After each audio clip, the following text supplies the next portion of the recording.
পারবেন, শোনার ওই হালকা বরকত পাবেন, কিন্তু হেঁটে হেঁটে মজলিসে বসার পরে আপনাদের যে বরকত হবে, যেহেতু আপনি জান্নাতের বাগিচায় বসলেন। আমার খুব মনে পড়ে মৌলানা আমার কাছে আছে, যার ভাই বাবুল, সে এখন ফ্রান্সে আছে। ওখান থেকে ফোন করে বলেছিল যে তার ভাই আবু কালাম মারা গিয়েছে। তো দেখেন, তার সাথে আমার এরকম কথা হচ্ছিল, আপনারা অনেকেই সাক্ষী। আপনাদের মিয়াপাড়ার মসজিদের সামনে যখন মাহফিল হচ্ছিল, আমি তখন একটু হাত উঁচু করাইছিলাম। যারা নামাজের পক্ষে আছেন হাত উঁচু করেন। সেদিন অনেকে হাত উঁচু করেছিল, কেউ তো আর হাত নিচে রাখে না, যারা বলেন ঠিক কিনা। সেদিন আবু কালাম হাত উঁচু করেছে নামাজের পক্ষে, কোরআনের পক্ষে হাত উঁচু করেছিল। ওই হাত উঁচু করা, ওই সমর্থন করাইছিল তার জীবনের শেষ মুহূর্ত। এরপরে ওই মাহফিলের ভিতরে স্ট্রোক করেছে, আল্লাহ তাকে কবুল করেছে, মনে পড়ে গেল। এমনও তো হতে পারে আমি এই মাহফিলের ভিতর কথা বলছি, আমার বাবাজির, আমার ভাইরা, আগামীকাল সকালবেলা হয়তো মাইকিং হয়ে যাবে যে আব্দুর রব আর পৃথিবীতে নাই, ইন্না লিল্লাহি ওয়া ইন্না ইলাইহি রাজিউন। আল্লাহ আপনাদের হায়াত বাড়াক। আপনাদের কথা বলি না, আমার জন্য হয়তো ওই দোকানের কাফনের কাপড় বরাদ্দ হয়ে গেছে, আমি বুঝতে পারছি না। ওই ঝাড়ের বাঁশ আমার জন্য বরাদ্দ হয়ে গেছে, আমি হয়তো বুঝতে পারছি না। এই জন্য অনুরোধ করব, আজকে এই মাহফিলে চলে আসেন, জান্নাতের বাগিচা আসেন, বসেন। ফটো সেশন হচ্ছে, ফেরেশতারা আপনার ছবিটা তুলে দিচ্ছে। আজকে যদি আপনার এই ছবি জান্নাতের বাগিচায় থাকে, কবরে যাওয়ার পরে এই সার্টিফিকেট হয়ে যাবে। ফেরেশতারা বলে দেবে, ইন্নাল্লাযীনা ক্বালু রাব্বুনাল্লাহ সুম্মা ইসতাকামু তাতানাজ্জালু আলাইহিমুল মালায়েকা আল্লা তাখাফু ওয়া লা তাহজানু ওয়াবশিরু বিল জান্নাতিল্লাতী কুনতুম তুআদুন নাহনু আউলিয়াউকুম ফিল হায়াতিদ দুনিয়া ওয়া ফিল আখিরাহ। আল্লাহু আকবার। কোন আমার আল্লাহ বলেন, ইন্নাল্লাযীনা ক্বালু রাব্বুনাল্লাহ, নিশ্চয় যারা বলেছে আল্লাহ আমার রব। বলেন আল্লাহ আমাদের কি? জোরে কোন আল্লাহ আমাদের কি? যারা বলে আল্লাহ আমাদের রব, এরপরে যদি তারা টিকে থাকে, এই শীতের কথা চিন্তা করে লেপের ভিতর না ঢুকে কোরআনের মাজলিসে চলে আসে। কথা বুঝতে পেরেছেন? যারা কোরআনের মাহফিলে আসে, কোরআনের সাথে লেগে থাকে, কোরআনকে যারা মেনে নেয়, আল্লাহ তাআলা ওদের গলায় হিদায়াতের মালা পরাইয়া দেয়। সুবহানাল্লাহ। আল্লাহ তাআলা কি করেন? যারা কোরআন মেনে নেয়, কোরআনের সাথে থাকে, আল্লাহ তাদের গলায় কি পরিয়ে দেন? হিদায়াতের মালা। আমাদের দেশে দেখেন না, নেতা নেত্রীরা যখন নির্বাচনে জিতার পরে তার গলায় ফুলের মালা পরানো হয় না? কথা কয় না? ফুলের মালা দেয় তো, সেখানে গোলাপ দেয়, গাঁধা দেয়, রজনীগন্ধা দেয়, শিউলি দেয়, কত কিছু দিয়া বকুল ফুলের মালা করে ওই নেতার গলায় পরে দেয়। যারা বলেন ঠিক কিনা? তো টাকাও দেয়, হুজুর বলছেন টাকাও দিয়ে দেয়, টাকার মালা পরায় দেয়। এখন দুই ধরনের লোক তাকে মালা পরানো দেয়। কয় ধরনের? এক হচ্ছে ওই নেতাকে অত্যন্ত ভালোবেসে মালাটা পরায়। আর এক শ্রেণী আছে, ওই মালা পরায় দেয়, আবার টাকা 500 গেঁথে দেয়, আর বলে নেতা আপনারে মালা পরালাম, আর আপনার পকেটটাও আপনি খোলা রাখবেন, কারণ এরপরে কিছুদিন পরে আপনার পকেট থেকে কিছু টাকা পয়সাও আমাদের দেওয়া লাগবে। কিছু চামচা আছে কি নাই? নেতার দ্বারা জনগণ যত সমস্যায় না পড়ে, তার চেয়ে চামচা যারা থাকে না, চামচাকে তাপের জ্বালাই তো জনগণ বাঁচে না। কথা বলে ঠিক কি দেয়? মালা দুই ধরনের মানুষ পরায়। এক হলো ভালোবেসে মালা পরায়, আর একজন কয় যে পরায় মালা, আর কয় খোলা রাখবেন পকেট, কারণ এরপরে কিছু 500 টাকা 1000 টাকার নোট আমাকে মাঝে মাঝে জ্বালাবো, আপনার দেওয়া লাগবে। নেতার কিছু চামচা থাকে যাদের প্রতি মাসে আরে কিছু টাকা দেওয়া লাগে নেতার। কথা বলেন ঠিক কিনা? আমার ভাইরা, এই নেতাদেরকে মালা পরালে, স্লোগান দিলে তারা খুশি হয় কি হয় না? খুশি হয় কি হয় না? আমার ভাইজান, যারা কোরআনের মাহফিলে থাকে, কোরআনের সাথে থাকে, যারা বলে আল্লাহ আমার রব, শুধু এই কথা বলে থেমে থাকে না, এই কথার উপরে যারা ইস্তেকামাত থাকে, তাদের সম্পর্কে আল্লাহ বলছে, দুনিয়ায় নেতাদেরকে মালা পরিয়েছে, তোমাকে মালা পরাই নাই, তুমি কোরআনের মালা পরেছিলে গলায়, আজকে জান্নাতের মধ্যে তোমাকে আমি মালা পরাইয়া বরণ করে নেব।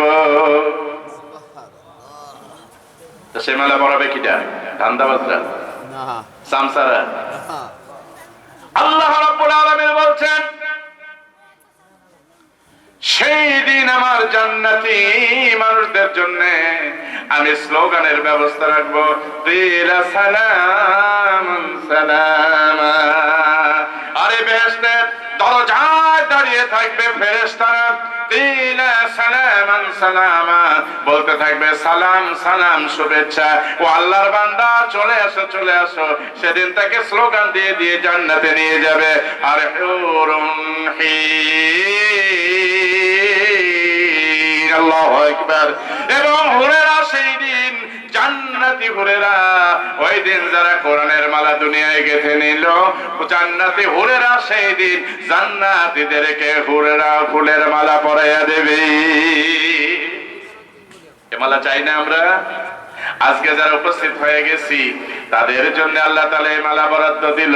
আজকে শীতের ভয়তে ঘরে নেই, কোরআনের মহব্বতে আমি ছুটে ময়দানে চলে আসছি, জান্নাতের বাগিচায় চলে আসছি।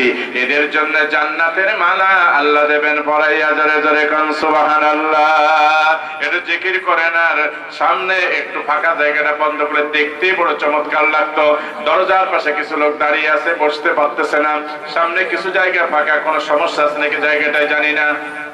সামনে জায়গায় কি সমস্যা আছে? যদি এই জায়গাটা পূরণ করতে দেখতে ভালো লাগতো। আর যারা এগোয় আসবেন, আল্লাহর নবী বলেছে কোরআনের মজলিসে যারা আগে বসে রে, তাদের জন্য জান্নাতের মধ্যে একটা জায়গা আল্লাহ বরাদ্দ দেয়। ওই জান্নাতের জায়গা নিয়ে যদি একটু সামনে আসেন, একটা জায়গা বরাদ্দ হয়ে যাবে। কি চমৎকার ব্যাপার! দখল নেন, একটু নড়াচড়া দেন, একটু 1 ইঞ্চি নড়াচড়া দেবে, সঙ্গে সঙ্গে জান্নাতে একটা জায়গা বরাদ্দ হয়ে যাবে। আর সাথে সাথে জিকির করেন সুবহানাল্লাহ, আলহামদুলিল্লাহ, লা ইলাহা ইল্লাল্লাহ, সুবহানাল্লাহ, আলহামদুলিল্লাহ, লা ইলাহা ইল্লাল্লাহ, মুহাম্মাদুর রাসূলুল্লাহ সাল্লাল্লাহু আলাইহি ওয়াসাল্লাম। আমার বাবাজিরা, ভাইরা, এখনো যারা রাস্তায় আসেন, আসেন আসেন, দ্রুত চলে আসেন। অনেক সুন্দর জায়গার ব্যবস্থা করা হয়েছে রে বাজান। একটু পরে এই জায়গাটা আর এই জান্নাতের বাগিচা থাকবে না। আমি আপনাদেরকে অনুরোধ করছি, এখন আসেন, এইখানে একটু বসে যান, জায়গা বরাদ্দ হয়ে গেল। কি চমৎকার ব্যাপার হলো দেখেন। আমরা গুনাহগার, গুনাহ আমাদের পায়ে পায়ে আছে, আছে কি নাই বলেন? প্রতিটা নজরে নজরে গুনাহ হয়, পদে পদে গুনাহ হয়। তারপরেও নামাজও পড়ি, রোজা রাখি, হজ করি, সবচেয়ে কবুল হয়ে গেছে তাও আমরা জানি না। জোরে বলেন ঠিক কিনা? আমার ভাইজান, আমি কাউকে বসার জন্য জোর করব না। কারণ হচ্ছে কি জানেন? কারণ হচ্ছে এই জন্যে যার তকদিরে জান্নাত থাকবে সে বসবে, যার তকদিরে যদি ভালো না লাগে আমার বলার কিছু নেই। ঠিক কিনা? যেহেতু বলছেন মান যারা আলিমান, কে বলছে? আমার নবী قال রাসূলুল্লাহ সাল্লাল্লাহু আলাইহি ওয়াসাল্লাম মান যারা আলিমান ফাকান্নামা যারানি।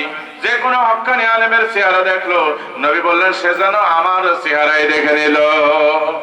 মান সাফাহা আলিমান, যদি কোনো হক্কানি আলেমের সাথে মুসাফা করলো, নবী আমার বললেন কা সাফানি, সেজন্য আমি নবীর সাথে মুসাফা করলো।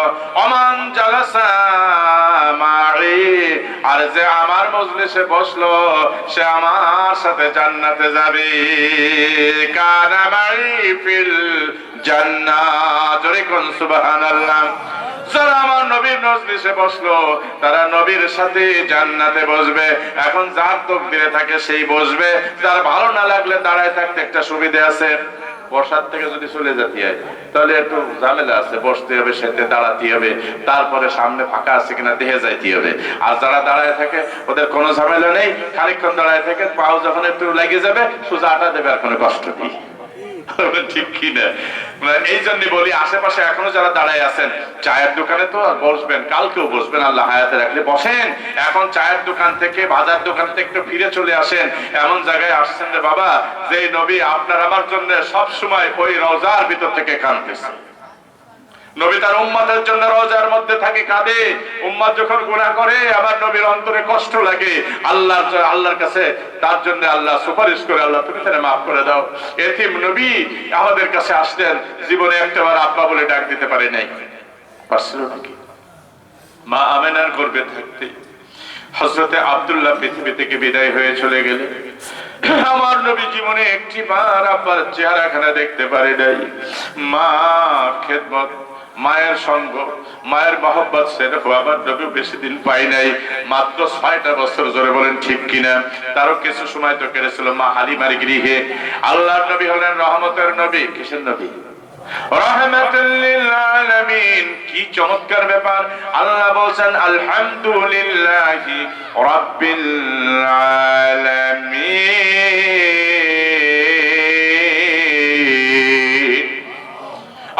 সমস্ত প্রশংসা ওই মহান প্রতিপালকের, যিনি জগৎ সমূহের প্রতিপালক, তার জন্য সব প্রশংসা। আল্লাহ হলেন রব্বুল আলামিন, নবী হলেন রাহমাতুল লিল আলামিন। সুবহানাল্লাহ। আল্লাহ এই দুনিয়ার সমস্ত জায়গায় রব্বুল আলামিন, আর যত জগৎ আছে সব জগতের জন্য আল্লাহ আমার নবীকে পাঠাইছে রাহমাতুল লিল আলামিন। সুবহানাল্লাহ। রহমতের নবী, দয়ার নবী, মায়ের দুধ বেশি দিন পান করেন নাই। আরবের বংশের একটা ঐতিহ্য আছে যে সন্তানকে ধাত্রী মাতার কাছে দুধ পালন করানো হয়। এটা ওই সময় ওই জামানার মানুষের একটা ঐতিহ্য।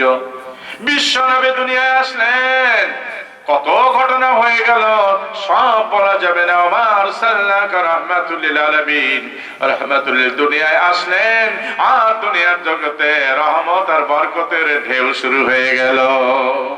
আমার ভাইজান, আল্লাহর নবী পৃথিবীতে এসে গেছেন। দাত্রী মাতারা তায়েফ থেকে চলে আসছে, সন্তান নিতে আসছে। ওইখানে সবাই আসলো, বড় ধনীদের সন্তানগুলো সব নিয়ে চলে গেল। আরেকটা দম্পতি আসছিল, হালিমাতুস সাদিয়া, উনি আসতেছেন। ওনার গাধাটা বড় দুর্বল ছিল, আরোহীটা বড় আরোহণকারী, সেই গাধা যার পরে সওয়ার হবে এটা খুব দুর্বল ছিল। উনি সবার পিছনে পড়ে গেছেন। লক্ষ্য করেন, যাদের শক্তি ভালো, যাদের গাধার স্বাস্থ্য ভালো, ওরা আগে আসছে। ধনীদের সন্তান দেখে দেখে নিয়ে সবাই ফিরে গেছে, শুধুমাত্র হালিমাতুস সাদিয়া পিছনে পড়ে গেছেন। গাধাটা বড় দুর্বল। উনি এসে দেখলেন আর কোন ঘরে কোনো সন্তান নাই, সব নিয়ে চলে গেছে। শুধুমাত্র একটা জরাজীর্ণ কুঠির ভিতরে ছোট্ট একটাই মাত্র সন্তান আছে, সে এতিম, আর্থিক অবস্থা ভালো না, বাপও বেঁচে নেই।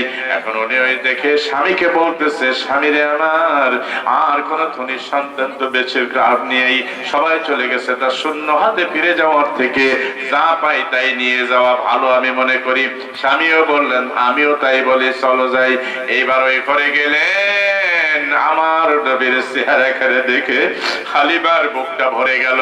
বিশ্ব নবী রাহমাতুল লিল আলামিনকে হালিমাতুস সাদিয়া যখন উনি বলছেন, আমি যখন এই শিশুটাকে আমার কোলে তুলে নিলাম, আমার স্তনের দুধ শুকিয়ে গিয়েছিল, কারণ তায়েফে তখন দুর্ভিক্ষ চলছিল, ভালো খাবার পেতাম না। যখন এই শিশুটারে কোলে নিলাম রে, রহমতের বরকতের ঢেউ শুরু হয়ে গেল। আমি হালিমাতুস সাদিয়া দেখি আমার বুকের দুধে পরিপূর্ণ হয়ে গেছে। আমি যখন ওই শিশুটারে কোলে নিয়ে গাধার পিঠে যখন সওয়ার হয়ে গেলাম রে, ওই গাধাটা এত শক্তিশালী হয়ে গেল, আগে যারা রওনা হয়েছিল সবাই পিছনে ফেলে দিয়ে রাহমাতুল লিল আলামিনের হালিমাতুস সাদিয়ার গাধা সবার আগে পৌঁছায় গেল। বরকত শুরু হয়ে গেছে। হালিমাতুস সাদিয়ার ঘরে যখন চলে গেল, তাইপে দীর্ঘদিন বৃষ্টি হচ্ছিল না, অনাবৃষ্টি, ফসলাদিও তেমন হয় না, আর মরুভূমির জায়গায় ঘাস তেমনও নেই। সকলের গরু, উট, ছাগল যখন যেখানে চড়াইতে নিয়ে যায়, সারাদিন চড়াই নিয়ে আসে। কারোর উটের পেট ভরে না, বকরির পেট ভরে না, দুম্বার পেট ভরে না। কিন্তু হালিমাতুস সাদিয়ার ভেড়া, বকরি, দুম্বা যেখানে নিয়ে যায়, সকালে নিয়ে যায়, সন্ধ্যা বেলায় পেট ভরে আর উলানে ভর্তি দুধ নিয়ে ঘরে ফিরে আসে। অন্য মালিকেরা বলতে থাকে, রে তোরা কোথায় আমাদের উট চড়াস, কোথায় দুম্বা চড়াস, বকরিগুলো কোথায় চড়াস রে? ওই হালিমা সাদিয়ার রাখাল যেখানে নেয় তোরা ওইখানে কি নিতে পারিস না? ওখানে নিলেও কিন্তু ভাই কাজ হবে না। যেখানে হালিমাতুস সাদিয়ার ওই কাজের ছেলেটা দুম্বা নিয়ে যায়, ছাগল বকরি নিয়ে যায় রে বাজান, যে ময়দানে যায় আল্লাহ রাব্বুল আলামিন তার রহমতের নবীর শানে বরকতের কারণে ওই মরুভূমির ভূখণ্ডটা ঘাসে পরিপূর্ণ করে দেয়। আমার ভাইয়েরা, বিশ্ব নবী একটু বড় হলেন, ওই বাচ্চাদের সাথে মাঠে যেতে পারেন। নবী চলে গেছেন, ছোট বাচ্চারা খেলাধুলা করতেছে। আমার নবীর স্বভাব ছিল কোনোদিন খেলাধুলা করতেন না। নবী কিন্তু কোনোদিন কোনো খেলা করে নাই, কেউ এর প্রমাণ দিতে পারবে না। আর আজকের জগৎ খেলার জন্য হাজার হাজার কোটি টাকা ব্যয় করা হয়। কথা বলেন ঠিক কিনা? দরিদ্র বিমোচনের জন্য নাই, তাদের জন্য ব্যবস্থা নাই। হাজার হাজার কোটি টাকা শয়তানের আন্ডাটা বাড়ানোর জন্য খরচ করা হয়।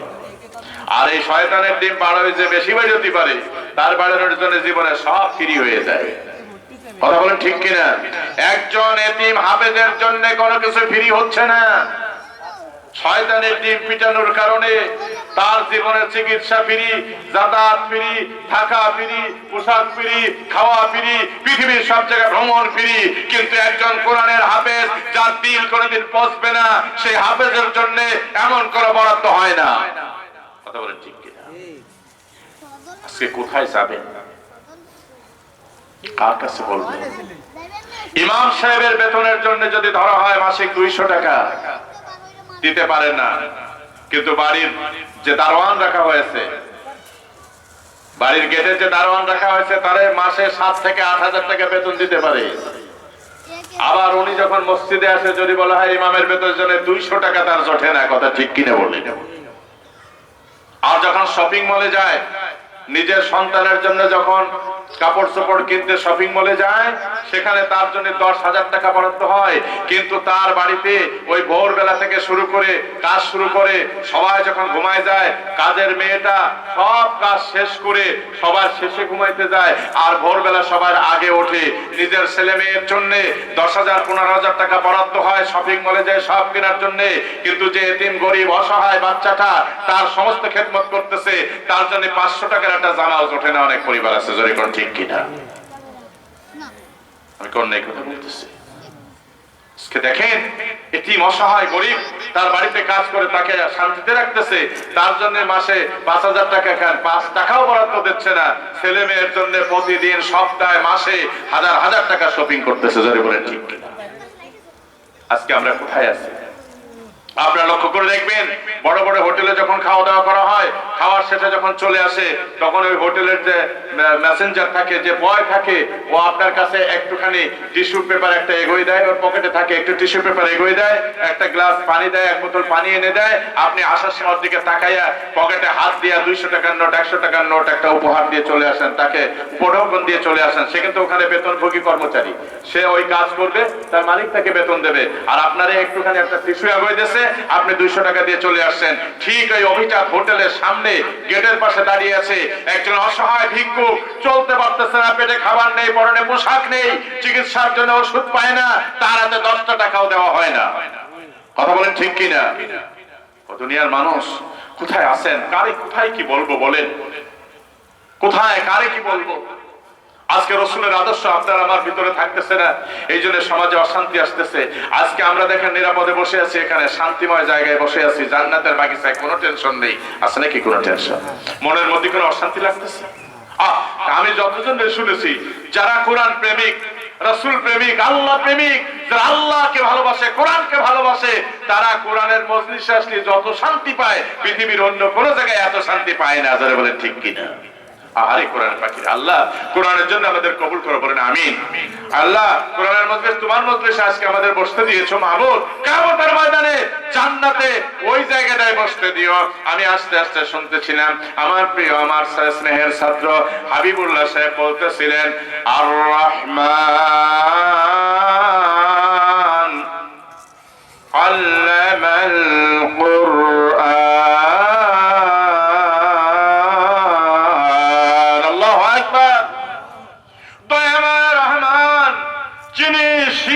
কোরআন, আমার আল্লাহ কোরআন শিখাইছে। কি শিখাইছে? নাকি কুলসুমে জারি শিখাইছে? নাকি ওই যে ভারতের কি চ্যানেল আছে, পাখি মাখি কি কি কয় না, এসব বুঝি না, এই সমস্ত শিখাইছে আল্লাহ? আল্লাহ শিখিয়েছেন কোরআন। আর রহমান আল্লামাল কোরআন। আল্লাহ, আমরা সেই কোরআনের মজলিসে বলছি, আমি তেলাওয়াত এই জন্য করলাম, আল্লাহ জান্নাতের মধ্যে তুমি তেলাওয়াত করবা কোরআন, আর জান্নাতীরা শুনবে। ওই জান্নাতের যেই মজলিসে তুমি কোরআন তেলাওয়াত করবা, আর বান্দা জান্নাতি বান্দা বান্দীরা শুনবে, মূল জায়গায় যদিও না হয়, ওই জান্নাতের তোমার তেলাওয়াত করার অনুষ্ঠানের একটা কোণায় হলেও আমাদের একটু জায়গা করে দিও, বলেন আল্লাহুম্মা আমিন। আমার আল্লাহ তাআলা নিজে সূরা আর রহমান জান্নাতের মধ্যে তেলাওয়াত করে শোনাবেন, বুক ফাইটা যায়, কেউ বলবে না। জোরে বলেন ঠিক কিনা? বুক ফাইটা যায়, ফাটটা যায়। বন্ধুরে, সামনে দিয়ে যাই কি যে একজন বলছিল না, আল্লাহ কায় তোরা চিরজীবনের মধ্যে ফাটাই দিছে, এখন ফাটকে যা। কথা বুঝছেন? কেউ আসবেন না, ইসলামের সাথে টিক্কা লাগাবেন না। ইসলাম আমার আল্লাহ। আল্লাহ কি বলেছে? ইন্নাদ-দীনা ইনদাল্লাহিল ইসলাম। আল্লাহু আকবার। আমার আল্লাহর কাছে একমাত্র শুধুমাত্র মনোনীত ধর্ম হলো ইসলাম। যে একজন চিৎকার করে বলে দিল যে রাষ্ট্রীয় ধর্ম ইসলাম থাকবে না, ওতে সংবিধানে রাখা হবে না, আল্লাহ বলল তোরেও কোন জায়গায় রাখা হবে না, টাকলারের সাথে সাথে মন্ত্রিত্বে বাদ, এইবার এমপিতে তো জোড়াবাদ। যারা বলেন ঠিক কিনা? কোরআনের শব্দ যে কয়টা ছিল আর দুই সাইডে পড়লে আরো ভালো হতো। যারা কোন ঠিক কিনা? মেনমেনটা পড়েই গেছে, দুই আর তার একটু রাখিছে আল্লাহ। যারা বলেন ঠিক কিনা? আমার ভাইজান আসেন, কোরআনের কাছে আসলেই লাভ।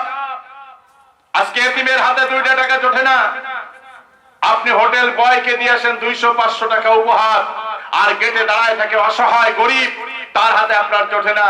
আমার নবী এতিম নবী মুহাম্মদুর রাসূলুল্লাহ সাল্লাল্লাহু আলাইহি ওয়াসাল্লাম সমবয়সী বাচ্চাদের সাথে মাঠে যেতেন ঠিকই, সকলে খেলাধুলা করত, আমার নবী কোনো খেলাধুলায় অংশগ্রহণ করেন নাই। কেউ প্রমাণ করতে পারবে না। জোরে বলেন ঠিক কিনা? এখানে অনেক যোগ্য যোগ্য বড় বড় আলেমরা আছেন, তারা আমার ভুল হলে বলবেন যে আল্লাহর নবী জীবনে কোনোদিন খেলা করে নাই। কথা ঠিক কিনা বলেন? খেলা করে নাই। নবী এমন চুপচাপ বসে আছে, সঙ্গী সাথী যারা ছিল তারা দূরে খেলাধুলা করতেছে। খেলাধুলা করতে করতে বিকাল বেলা সূর্য প্রায় ডুবে ডুবে যায়, এমন সময় যার যার বাবা আসতেছে, ওই উট ভরি বেকরা সব তারাই নিয়ে আসতেছে আর বলতেছে, কাছাকাছি এসে যার যার ছেলেরে বুকের সাথে জড়িয়ে ধরে বুকে করে নিচ্ছে, কোলে নিচ্ছে, চুমা দিচ্ছে আর বলছে, আব্বা চলো যাই, বাড়ি যাই, সন্ধ্যা হয়ে গেল, বেলা শেষ হয়ে গেছে রে, সন্ধ্যা নেমে আসতে, চলো বাড়ি যাই। আমি আর নবী এতিম নবী বসে বসে শুধু তাকায় তাকায় দেখে, এক একজন আসে তার ছেলেটারে কোলে দেয়, চুমো দেয়, আদর করে ভালোবাসে দিয়ে যায়, চলো বাড়ি যাই। আমার নবী বসে আছেন আর মনে মনে ভাবতেছেন, এতিম নবী মনে মনে ভাবতেছেন আমার আব্বাও মনে হয় একটু পরে আসবে, ওরকম করে আমার কোলে নেবে, আমার বুকে জড়াই ধরে বলে আমার একটা চুমো দেবে। নবী আবার ওইখানে বসে রয়েছে, শুধু পিছনের দিকে তাকায় তাকায় দেখে সকলের আব্বা আসলো, তার কলিজার টুকরো সন্তানরে আদর করে করে কোলে নিয়ে নিয়ে সবাই চলে গেল। সন্ধ্যা নেমে এসেছে, রাতের কালো চাদরে আধার দিয়ে পৃথিবীটা ঢেকে গেছে রে। এইবার মা আবেনার কলিজায় সহ্য হয় না, ও সন্তান মারে কষ্ট দিও না, তুমি জানো না তোমার মা যদি তুমি ঘরে ঠিক মতো সময় মতো না ফেরো, তুমি প্রতিদিন 4টের সময় বাসায় আসো, বাড়ি আসো, 4টে বাজে যায়, যদি তুমি বাড়ি না আসো, মা ঘরের মধ্যে কাটা কবুতরের মতো ছটফট করতে থাকে, মন তার অস্থির হয়ে যায়, আবার জাদুবটি, আবার সন্তান কেন ফিরে আসলো না। তুমি যেদিন বাবা হবা সেই দিন বুঝবা সন্তান যদি না আসে কেমন লাগে।